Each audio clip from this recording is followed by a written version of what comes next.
JPSC ने या JCC ने जो छल किया है, यहाँ के बच्चों के भविष्य को ये लोग बर्बाद कर रहे हैं, झारखंड को लोग बर्बाद कर रहे हैं। कि अब आप लोग जैसे मान लीजिए बच्चों की बात विधानसभा में उठाएंगे और चीजें आएंगी, आपकी मांग क्या है? अब वहाँ भी करप्ट लोगों को बिठा रखा है ना, जांच की डायमेंशन को बदल करके कोर्ट को भी उन्होंने मिसलीड किया है। सीजेपी में जो दिखा, सीजेपी जंतर मंतर में, इन दोनों को आप तुलनात्मक तरीके से कैसे देखते हैं? ऐसे लफंगे लोग ही वहाँ पर धरने में रहे होंगे जी। यहाँ वो बच्चों लोगों का मैंने इंटरव्यू में देखा है, तो ये वही लड़के धरना में बैठे हुए, रिजल्ट पारदर्शी हो, उसमें से बिल्कुल ट्रांसपेरेंसी दिखाई पड़े, इतना मेरे लिए सही है। सही बात है। तो कोई दिक्कत ही नहीं था, बच्चे क्यों हंगामा करते हैं? सर यहाँ पर हमको दिख रहा है कि बड़े शालीन तरीके से, बड़े सभ्य तरीके से लोग आंदोलन कर रहे हैं।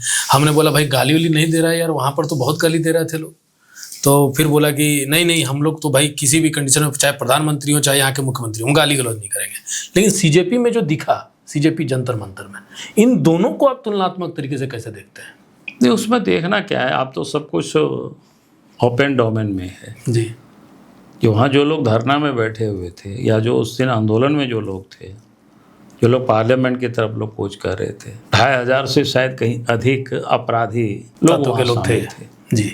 तो इसलिए वो लगता है कि वहाँ कोई नीट के एग्ज़ाम देने वाले बच्चों की संख्या शायद बहुत ही कम रहे होंगे। शुरुआत में हमको लगता है 4-5 दिन आए होंगे। हाँ, वो बहुत कम आए होंगे।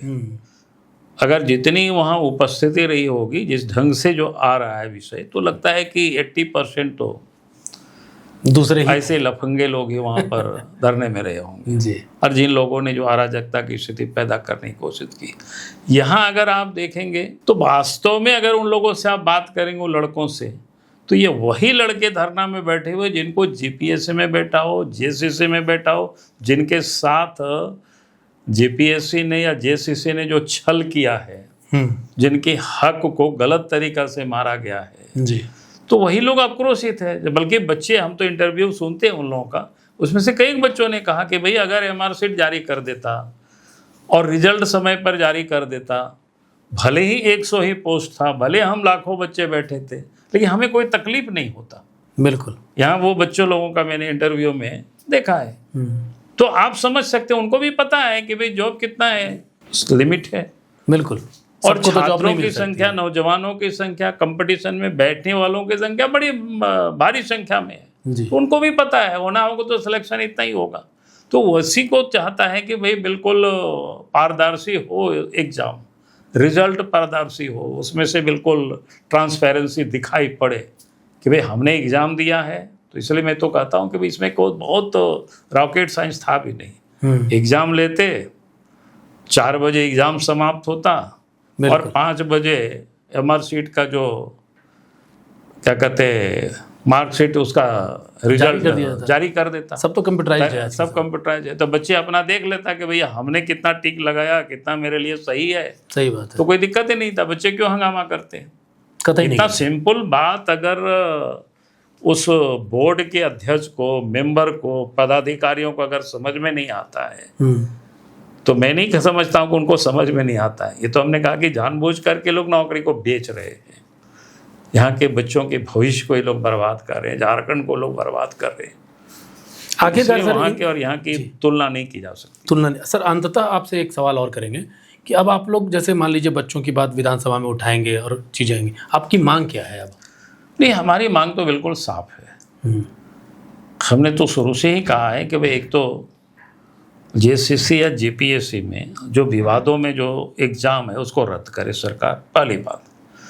दूसरा, मैंने कहा कि भाई उसमें से जो लोग जुड़े हुए हैं, चाहे चेयरमैन हो या मेंबर हो या उसके जो परीक्षा नियंत्रक हो, सचिव हो, जो उसमें से जो महत्वपूर्ण की पोस्ट पर है, जो इस एग्ज़ाम को जो प्रभावित करते हैं, चाहे जेपीएससी का चाहे जेसीसी का, उन सब के ऊपर कार्रवाई होनी चाहिए, एफआईआर होनी चाहिए, गिरफ्तार होनी चाहिए और फिर सीबीआई जांच को हैंडओवर कर देनी चाहिए, क्योंकि सीआईडी जांच से ये संभव नहीं हो सकता है। सीआईडी, एक वो बच्चा बोल रहा था कि सीआईडी तो इन्हीं की है। नहीं, इन्हीं की है वो बातें नहीं है, वहाँ भी करप्ट लोगों को बिठा रखा है ना। अच्छा। हमको तो लड़के लोगों ने पूर्व में जो जेसीसी का जो जांच हुआ है उसमें से पूरा टीम को ही इन्होंने बदल दिया सीआईडी के, और इसके बाद मानव कौशिक को बिठाया जी। एडीजी जो अभी है सीआईडी के, और इन्होंने उसको पूरी तरह से जांच की डायमेंशन को बदल करके कोर्ट को भी उन्होंने मिसलीड किया है। और उस मनोज कौशिक के बारे में शायद आपको पता होगा, हजारीबाग में जो एसपी थे वहाँ भी कुछ गड़बड़ किया था, ऐसे भी उनके विरोध में जांच हुआ था। वो जांच रिपोर्ट आज भी शायद मैंने क्या बोलते हैं गृह विभाग में पड़ा होगा, या फिर संचिकास्थ भी लोग कर सकते हैं, कोई नई बात नहीं है। तो कहने का अर्थ है कि जो सीआईडी खुद भी जांच के जो घेरे में है, उनकी जांच की निष्पक्षता सवालों के घेरे में है, तो फिर कैसे आप उससे बच्चे उम्मीद कर सकते हैं। तो ये थे झारखंड के प्रथम मुख्यमंत्री। जब झारखंड की स्थापना हुई थी 2000 में, उस वक्त प्रथम मुख्यमंत्री के तौर पर बाबूलाल मरांडी जी ने शपथ लिया था। और उस वक्त से लेकर के अब तक, जब सत्ता में थे तब, अब विपक्ष में है तब, खुलकर मुखर होकर सरकार को भी घेरते हैं। जब खुद के ऊपर जिम्मेदारी आती है तो उस वक्त भी समाज के लिए कार्यरत रहते हैं।